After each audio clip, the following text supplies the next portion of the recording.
tuina hiya THOM'S agency tamtakte na ithi chat sa hiya ya anei tu kingakna herupa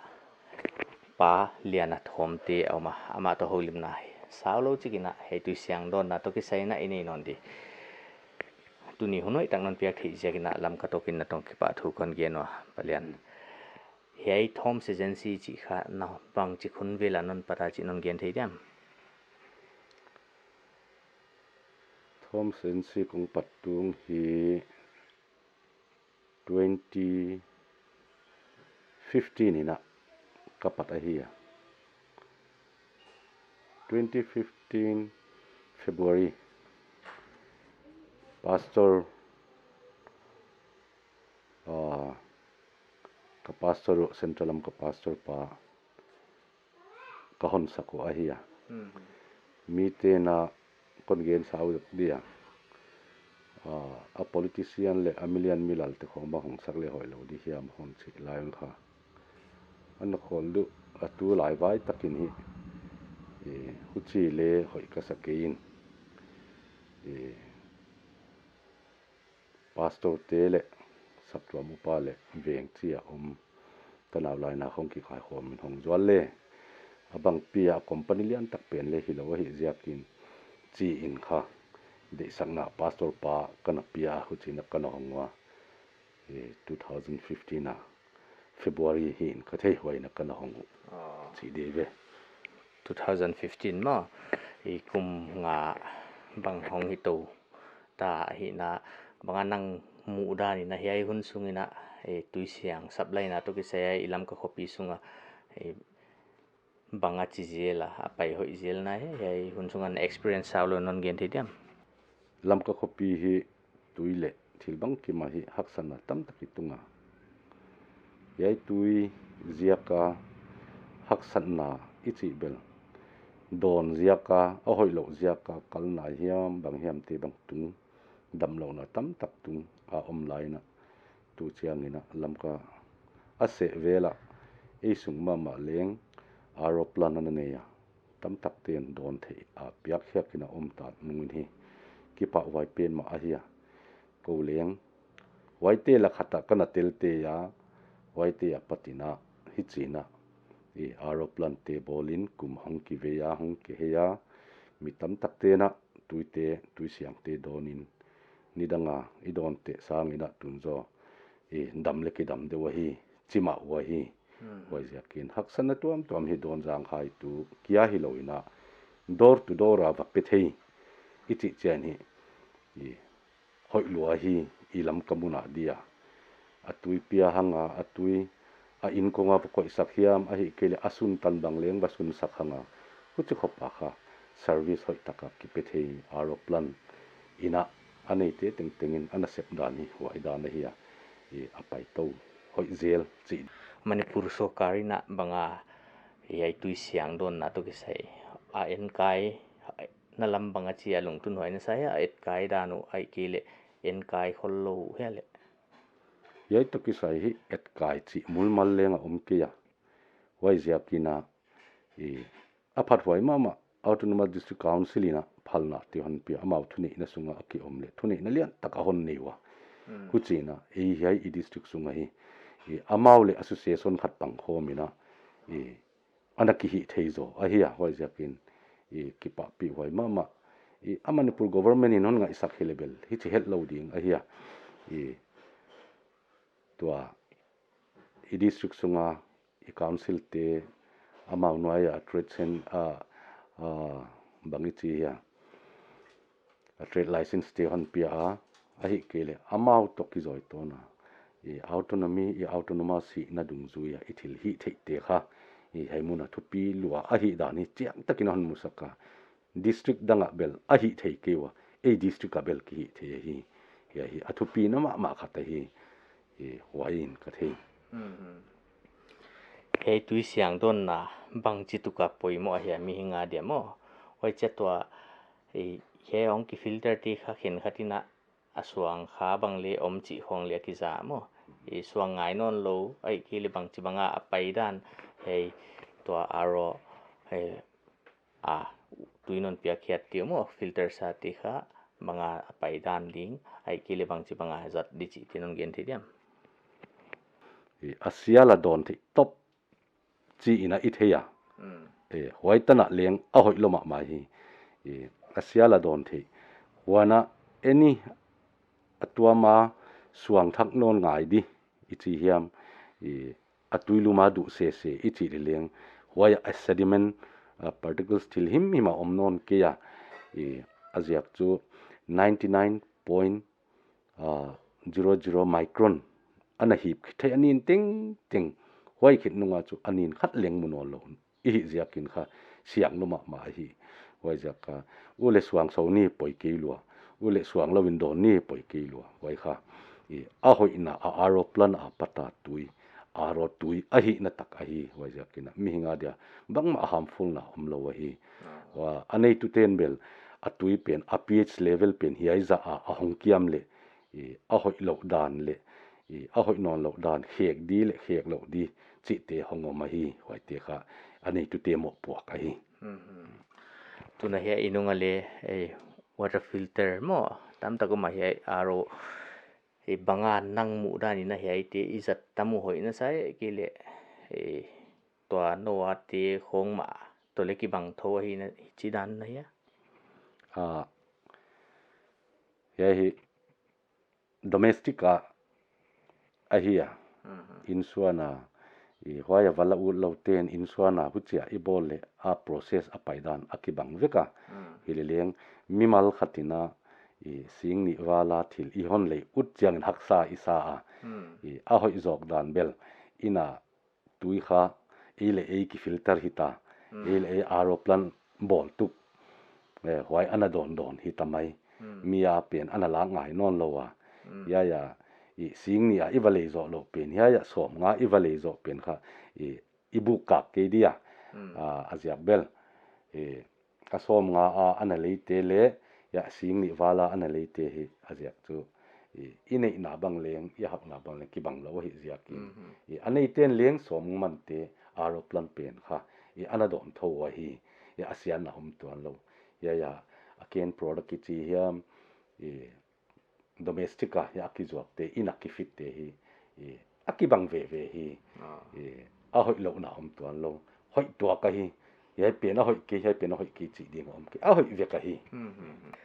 tu lai covid-19 jagina lockdown le thil tuam oma hei to ki sayan no agency kha hei na hon su boy khaya ya to ki sain hi DC na athua suak chenan suak khacha ke ma le leng phal a hi dan hi essential mi te adinga poimo ma apetu a hi jakin kon suak ke ya abil lamte ka gen khasaka achia hi le leng tunin hi a problem abul lamin hi kalom te na tuak kwa gen khomina oma hima le pathian he pi nai na mi te tui petu na hi jakun a problem bang ma om ke ding hoi takin service ding a hoi thei pen piang ding a hi hon chiu a hi le hei covid hun lai a hi manina tu lai ina thil tuam na sep tuam nei mi agency ana om thama wai na sep tuam mi chi chiang ina te khina de mi pan pi na thil tuam hi bang mo wai lo ina tu covid-19 chau hi lo na no 2015 na hong ki pan na hi na wa hoi sunga achievement chi hiam hei bang kana cm so taw na chi hiam mo ai kile tu lai a le hi chi banga na sep nei to kha ka hiu na chi om te mo nana sep kha ku khen khat te non gen thiam mi dang nana pan pi khang naw bang himai covid-19 to sai penan lut phot leng a front line ading hi nisanwai ma a covid a virus a vei diu le phok lo hial khapa mi pi te all mo na zia ka kha i front line ading tam taka omo wai te kha iwa etchianga asun azing kara pata ni tak tan khomial tan sem hima leng ka hi thei du banga om do china front line ading police te banga dia kina traffic te to agim ma wa atol ma wa mi pi te la i khel ichidiama i thumang ichidiama alau lo i hidiama chikarina kiding le ya hon din pi te honna boy pi mama te adin hi tuibang hi akibola amawa din hi piak hi topina akipiain wai kia hilona bottle bang akibol bottle ne bang kibolin huchina amaute adina aki sakzela wai kia hilawa ya apoimo luat le china behiang lama leng behiang posa tui khong kha a bottle ina 20 liter jar te khong kha aki hom maya sp nu te loi commanding irb te khong to hi china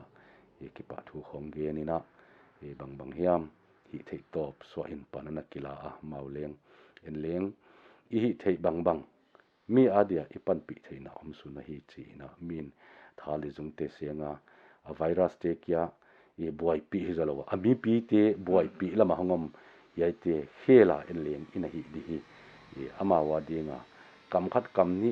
dang ta kan kanana om laiwa